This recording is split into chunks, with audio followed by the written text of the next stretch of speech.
Hello! Thanks for joining me for another live video. It is super bright, so hopefully I can see what I'm doing. That's why I'm squinting a little bit. But hopefully you can see me nice and clearly. So as the title says, this is the Snapcycle R1, which you've probably never heard of. And I don't know who this vehicle is behind me, but yes, we're doing a live video. We're just gonna wave. So here's what we're gonna do. I'm gonna grab the bike and show it off. So it is a fat bike, as you can see, and it's kind of your standard electric fat bike that are available from most brands. Let's see if there's any questions right off the bat. I'm just going to turn this a little bit so you can see me and at least the front of the bike. I'll answer some of the questions.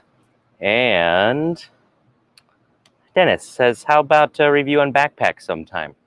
Not a bad idea. So saddlebags, backpacks, there's all sorts of stuff we could do reviews on. Ebike Products says, has anyone heard of this brand before? Leave me a comment or in the chat. Let us know if you have heard of it or not. Because like I said, probably you haven't. They are pretty new. I was kind of digging into their social media and different things. They started creating, Facebook pages and other things back in, I think as early as September of 2020. Wasn't a lot of action. December, I saw a couple more things, but it sounds like they're pretty new, basically, as far as I can tell, just shipping out bikes this year is my guess. So brand new brand. And unfortunately, that means I can't tell you a whole lot about their customer service and customer experiences, because I don't know anyone who actually has one of these other than the one that I've got right here. So again, Ebike Products says how much is it, and it is $15.99. So that's right in that. I feel like the competitors are the Rad Rovers and the Hemiways and kind of all the usual suspects for what I would consider a normal looking 750 watt fat bike. A lot of those guys have had to raise their prices lately. So this one's, I think, trying to sneak in right underneath them. I noticed on their website, they also say that if you buy 2 bikes, you get $150 off, which is a pretty good discount to get on a couple of bikes. So very reasonably priced. The question always is it worth it? Is it good for the price? Those are the things we like to find out. Brian says 14 or 48 volt, 14 amp hour. So yeah, let's get into the specs a little bit. That is correct. It is a 14 amp hour battery, and I don't know of any upgrades or anything to that at this point. So that's all it's offered with. I'm not aware of anything else. My guess would be this battery is probably similar to some other brands that are out there right now. So I don't foresee it being proprietary that I'm aware of. So might be some room for improvement. And thank you. We all love seeing new bikes. So other specs we've got, and we're just gonna take this camera with us a little bit closer and show off the bike a little more. So it is, again, 48 volt, 14 amp hour battery. 750 watt motor is what it's advertised as. Does it feel like a real 750 watt motor? Does it feel like less? Does it feel like more? We'll come back to that later. They say 45 miles per charge, which, I'd say is pretty optimistic. But, that's doable. 6-speed shifter and derailleur. That's something that's a little bit different. I feel like the standard is 7 speeds, sometimes 8 speeds on bikes like this. And yeah, I'm gonna bring the bike over closer and get a close-up so you can see what I'm talking about, because this isn't normally what's installed. So here we go, nice and close. So here we have a Shimano 6-speed. It looks like the regular 7 speeds, but yeah, 1, 2, 3, 4, 5, 6, and no 7 on there. And if we come down to the freewheel here, you can see that there almost looks like a big gap in between these where the 7th gear would normally be. So Shimano Tourney, 6-speed. Availability on shifters and derailleurs is really tight right now, especially with Shimano. So I don't know if they went with this because it's all they could get, or if they deliberately went with a 6-speed because they could save some on the cost and try and undercut some of those other guys that are selling bikes at, you know, now $16.99 or $17.99. But just something to be aware of. That is a difference between most of the other brands. 6 speeds. Is it a big deal? Probably not. Depends on where you're going to use the bike. I know some people wish they had more range. Some people don't even use all the gears that they've got. So probably a personal preference, just something I think you need to be aware of. It realistically wouldn't be hard to upgrade it, but why spend money on a bike that you just got? Thank you, Tom F, for joining the channel. We appreciate new people. Awesome. Feel free to ask any questions. And I see Jessica posted the giveaway link. So that is right here along the bottom of the screen. It's over in the chat. If it's not in the description already, it will be. We are going to give away one of these Snapcycle bikes. So go enter that. That's going to run for about a week or so. And we're going to have a bike just like this one, the Snapcycle R1, shipped directly to your door. We're going to do it a little bit differently this time. Normally I review a bike and then I box up this very bike and either ship it somewhere, or somebody comes and picks it up, or, you know, I surprise them if they're local. But with this one, we're actually going to get a brand new bike from the Snapcycle warehouse, shipped to you, never used, never opened, not even for reviews, not going to have a speck of dust on it. So you might see this one that we're using in the video on ebikesearch.com or somewhere else in the future. So thank you for Snapcycle for providing not one, but 2 bikes for us. And of course, if you want more detail, I'm even going to have a podcast episode where I talk about this bike as well. So let's get into some of the other specs. Let's see.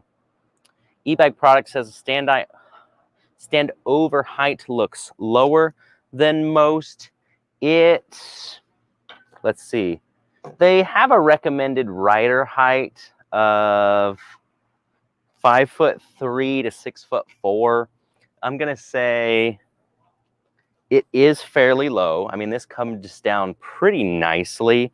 I haven't compared it right next to like a Rad Rover, but it might be a little bit lower. I'm gonna say 6'4", you're gonna feel cramped, like it's too small.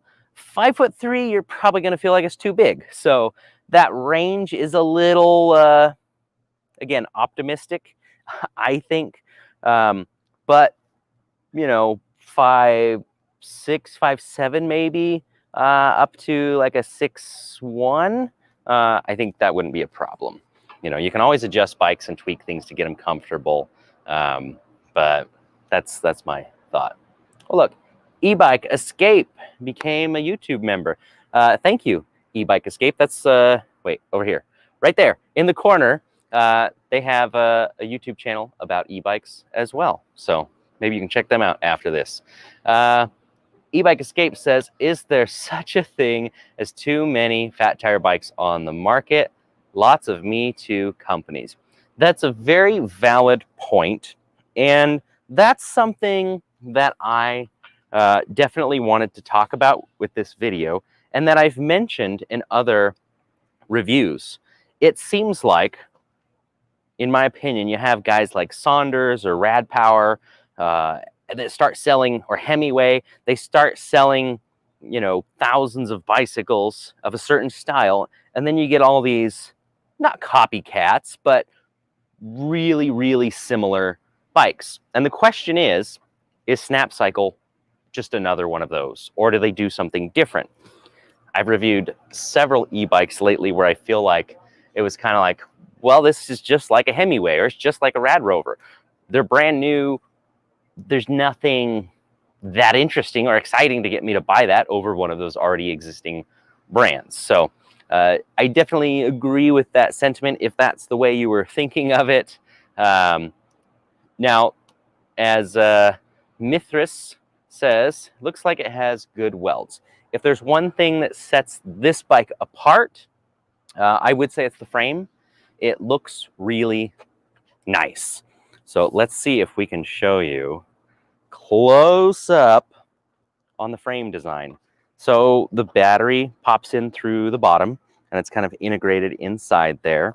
And yeah, you kind of have like, there's a weld there, but they're almost seamless. So really nice looking frame. And when Snapcycle reached out to me originally and said, hey, do you want to review our bike? My answer was yes, because I liked how the bike looked. You know, on paper, it was kind of like, yeah, it's just like all the other bikes. But really it came down to looks. I was like, hey, that's a good looking bike. If the quality and the power and everything matches up to the looks, then I might be interested. One of the things you can't see, yeah, you can't really see it out in the sun here on the frame. This logo right here looks white. I think it's actually reflective. When you have it, when it's a little bit darker, it's like this iridescent, like rainbow color that changes. It actually looks pretty cool. Sorry you can't see that in the live video, but that is pretty awesome. So to me, the frame is the big thing. That's the thing that stands out. It's a nice looking bike. It appears to be well put together. No, it doesn't have the most fanciest components. You know, the Mozo forks are pretty basic. They're on the cheaper end as far as cost. You only got a 6-speed derailleur back there and freewheel. So obviously saving some cost there. You know, it comes with fenders and the rear rack. Excuse me. The taillight is not wired in. It's battery powered, just a battery inside, and it's got a button on the back to turn it on. And hopefully that's not blasting anybody's eardrums when I cough. Sorry about that. So the light has something that's a little bit different. Let's turn that guy on. And yes, Bart, it's a cadence sensor. Tom says CST tires are way too thin. I don't know if they're thin necessarily, but affordable brand, I guess you could say. Dennis says, are you going to sell them? I'm going to say probably not. I really don't have any reason to. It's too similar, I think, to all those other bikes. I think it, and I'll get to some of the other things in just a moment, but let's turn on the bike here. It's got a big black and white display, a different one than I've normally seen. So here's what I wanted to point out is the headlight on the front has something extra built into it.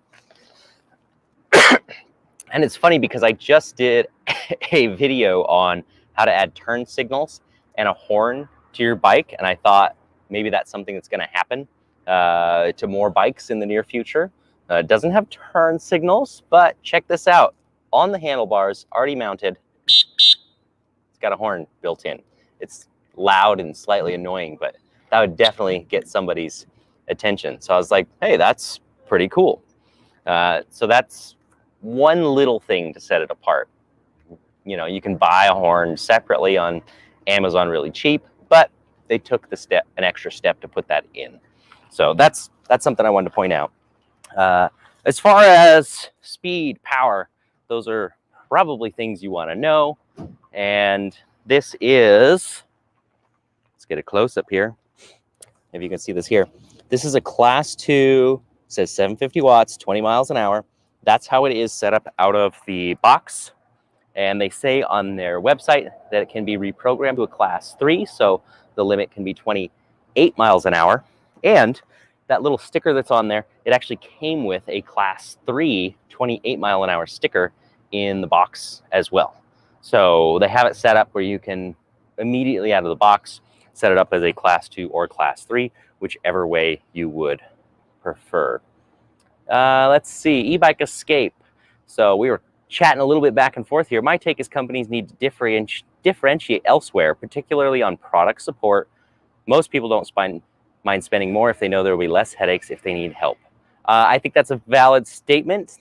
Snapcycle is going to have to prove themselves with this bike and basically offer good service to start selling these. So again, I don't know what that's going to be like. My only communications have been back and forth about their bikes and the reviews, and obviously they've been responsive, but they want me to review their bike. So are they going to be the same with customers? That's yet to be seen. They are located in California, or their warehouse where they ship bikes from is in California. For anybody wondering about customer support, I assume that's where people are responding from. Let's see, what else do we got on this? I mean, that's something I guess I'll mention right now is currently bikes are in stock. So you can order one of these and you can have it quickly. So if you're looking for something like this, again, $15.99, it's affordable. You can get one pretty quick because they have them. I don't know the stock status on some of the competing brands specifically, but obviously that varies with every e-bike company. So just jumping over some of the other specs before we talk about the motor power and how that fares. Here's what the display looks like. There's a little protector on there that needs to be peeled off still. There we go. It's got the basics: trip meter, odometer, battery gauge, speed, assist level. It doesn't have battery voltage that I am aware of. Make sure I'm not missing it. There's different modes, odometer, time, which I assume is just riding time. It has 5 levels of assist, so pretty normal stuff. There's the headlight on, headlight off, and of course, this is the horn button I was mentioning earlier, right there. Half twist throttle on the right-hand side. It has these kind of woven leather grips you see on a lot of the other bikes, and mechanical brakes.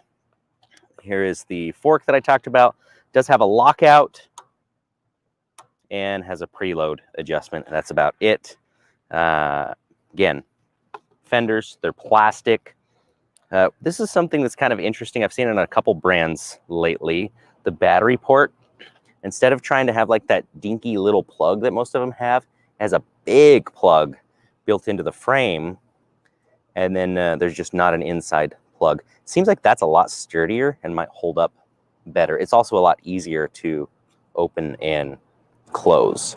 And then also they have this little rubber piece embedded in the frame for the cables to run through. It's the little things like that where I feel like, oh, they did a good job with the frame design, or whoever made the frame for them. So I like that. That's my favorite part about the bike, aside from the horn. I like that too. Saddle, nothing fancy there. Rack, just a standard rear rack. Nothing too crazy there either. The only problem I had with the bike, it seemed like it was packaged very well, but the derailleur guard right here was bent in a little bit from shipping. I just grabbed it, pulled it out, and we were good to go. That was the only issue that I had unboxing and setting up the bike. Glad it had the derailleur guard, because otherwise it might have smashed the derailleur up a little bit. But instead, that's the only thing that was had any sign of temporary damage, I guess you could say. Now, we got to talk about power. You guys really know that power to me matters. Just checking other questions. Do they come in other colors? It's a good question. I don't recall that there were any colors right now. There are 3 different bike models. I only have this one, which is called the R1. They also have an R1 step through, which is equally as nice looking with the frame. And then they also have a 20-inch fat tire folding bike. So they got 3 different models. This is, again, the R1. Then they have a step through, which is basically the same bike. And then they have a 20-inch fat tire folding version. But again, back to the power. Did this motor live up to my expectations of a 750 watt motor? I don't know what brand it is. We'd have to pop it apart or something to find out. It's not a Bafang. There's other brands that make motors that look like this. There's a company called Shangyi, Hang Tai. There's lots. So we don't even need to get into that. It didn't perform that well. So that's the biggest downside to the bike. I feel like it is Rad Rover equivalent. Feels pretty weak on the power. There's no other nice way to say it. Hemiway, it's got more power for sure. The Aventon has more power. Our Blackbird is like, blow it away, more power. And all of these I mentioned are 750 watt rear hub motor bikes. But there is a difference between what you get. So if there's a downside to the $15.99 price, for me, it's that you're not getting as much oomph. It's not going to have as much power on the hills. And that's just the way that it is. So I wish it had a bit more. On the steepest hill that's on the road, just down the street here that we've got, I was doing like 6 miles an hour uphill, full throttle, without pedaling, just to kind of test it out. I mean, it did it just fine. It just kept going. But obviously 6 miles an hour wasn't going very fast. It was just kind of moving along up the hill. So to answer Tom's question about how much torque, I think they have on paper like 85 Newton meters or something. But so does Rad Power, say 80 Newton meters. And so does 99% of every other 750 watt bike company. Newton meters of torque, in my opinion, don't mean anything. They're all marketing and nobody actually tests any of those numbers. So how much torque is it? I feel like it's a 500 watt, 750 watt peak kind of bike. They say, interestingly enough, on their website, 750 watt, 1200 watt peak. And if there's a way to turn up the power, Snapcycle, please let me know so I can retest the bike. Maybe there's a setting on the display that allows me to turn it up more. But I don't know of anything. So that's something I guess I'll have to look into a little bit. I apologize if that's something obvious on their website or somewhere in instructions and I just missed it. But just based on how it came out of the box, limited to 20 miles an hour. I know we can change the speed limit itself, but the torque itself just, again, didn't have the oomph I was looking for. It really, out of the box, does not feel like 1200 watts. I just can't see that. Other than that, I like it. It's a good looking bike. It seems like a quality bike. I just wish it had a little more power. Ebike Escape's got another question here. What is your take on Rad and Snapcycle drawing a hard line on 750 watt peak motor and others allowing it to peak much higher, regulation wise? Well, it's a good question. And I think, why would you limit it to 500 watt continuous 750 watt peak? Why not just let it do 750 watts continuous and peak at 750 watts if you want to stay, you know, to the letter of the law. The law doesn't say if it's continuous, if it's peak horsepower, peak wattage. It doesn't go into that much detail. I don't know if they ever will. I kind of doubt it. So regulation-wise, they say that it basically 750 watts or less. Some states say less than 750 watts. So my opinion, most people are doing 750 watts continuous, and I think that makes sense. I think the fact that it can just peak at this higher thing for just a very, very brief second is a little misleading to me. Now, that's my opinion. But again, no specific regulation on that because they just don't give us that much detail on how to regulate the bikes. It's a little bit vague on that. And I don't think we need to get into being more specific. I think it's good enough the way it is. Bill has a question about geared hub motors. What does this mean? Well, most of the bikes that I've talked about just now, all of the bikes I just talked about, have a geared hub motor. That means that this motor internally has planetary gears. And Bafangs, for example, have a 5-to-1 reduction ratio. That means that the motor spins 5 times in order for the wheel to spin once. So by having a reduction, the motor can spin a little bit faster. You can gear it down, you can get some more torque out of it, versus a direct drive motor, which you don't see very often on e-bikes these days, which is a 1-to-1 ratio. With a direct drive, you can get sometimes a higher top speed, you can do regenerative braking, but they're bigger, they're heavier, and generally have less torque than a geared hub motor. So a geared hub motor can be a little bit more compact, it can be lighter, has more torque, so there's some advantages to going this way. I think for this power range, you know, 500, 750 watts geared hub motor is the way to go. Direct drives, once you get up to like 1500 watts, then I think they start to make sense again.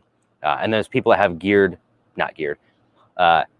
direct drive, which means it has no gears internally, hub motors, you know, up to crazy numbers. You know, we're talking, I've done podcast interviews with guys that have motors up to 20,000 watts. So crazy stuff you can do with those. You know, and here's something, I guess this kind of goes to e-bike, back to e-bike products question. He says speed should be the only regulation, not watt output, unless your bike is just not up to par on power, so you hide the power by saying the bike performs badly because of federal state regulations. Now, this is an interesting thought, because let's imagine that you are 120 pounds and you ride the Snapcycle. It's going to feel really torquey and peppy and fast. And then if I get on it, it's going to feel a little less so.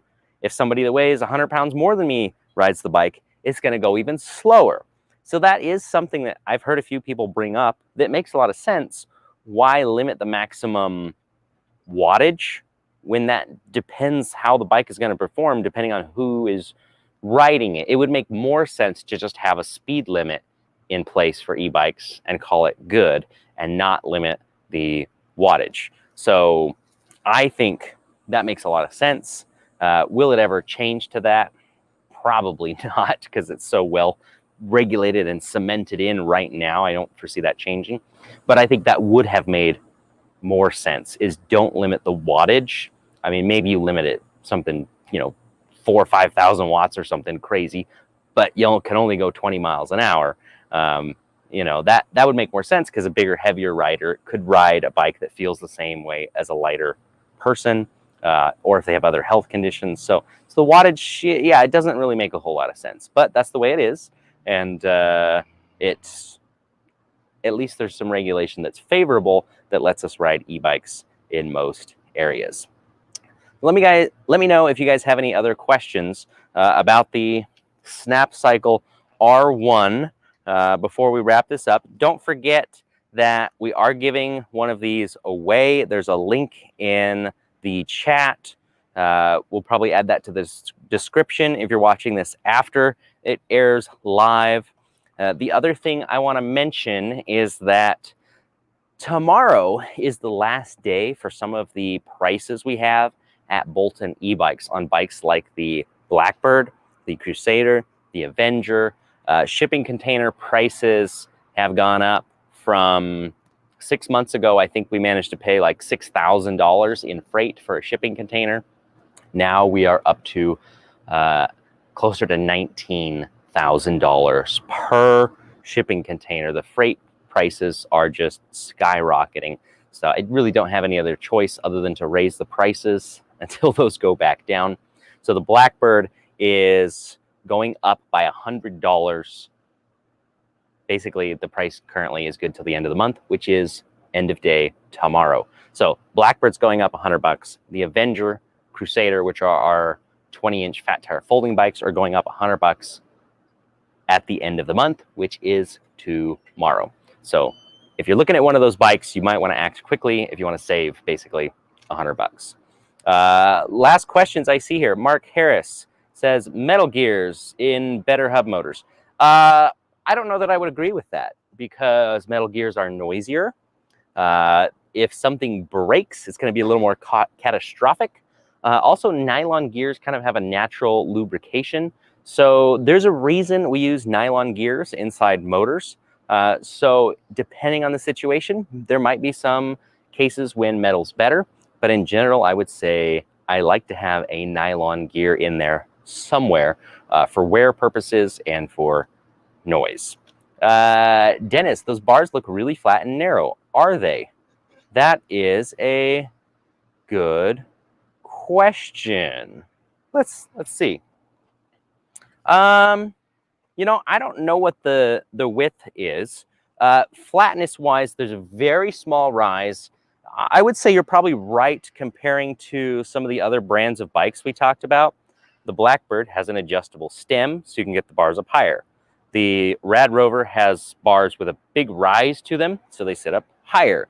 Hemingway has a little bit more of a rise. So compared to the competitors, yes, they probably are a little bit flatter.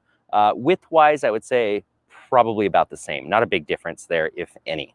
So definitely a little bit lower or flatter. What do you got? So the height is 45.3. Jessica's giving numbers. And but the handlebar length is 26.8. 26.8 inches, right? Yes. There you go. The handlebars are 28.6. 26.8 inches. Right. So there you go. That's how wide the bars are. Mark, I don't know if the numbers are going to go that crazy. I haven't heard anything that high. Mid-20s, perhaps, is something I've heard. Let's see. High torque hub motor means metal gear, but there can be a combination of metal and nylon. Gear whine is not that bad compared to internal combustion engines. Well, true. None of these are loud compared to an internal combustion engine. Bart, not received my multi-tools yet, FYI. We just received those. They got delayed like everything recently, and they have been shipping out to customers. So check your email for tracking numbers if you had a tool on order. So thanks again, everybody, for watching a live review. I hope we come back with more of these. Don't forget, we're giving it away. Go sign up. Somebody win the Snapcycle bike. It is a lot of fun. It does handle nicely. I can balance on it really well. It feels very stable. So good frame design, good layout overall. Could use a little more power, but other than that, I'm pleased with the bike. So it's a good start for the guys at Snapcycle. I think, as we've discussed here, find something to set yourself apart from every other e-bike on the market, and you'll do well. If not, you're just going to be another e-bike on the market, and that's not a bad thing. But you always got to do something to set yourself apart if you want to sell a bunch of these things. So thanks again, everybody. We will see you on another video. We have been releasing some extras, so you might see us earlier the next Thursday. So stay tuned. Make sure to hit that subscribe button if you haven't already. And goodbye.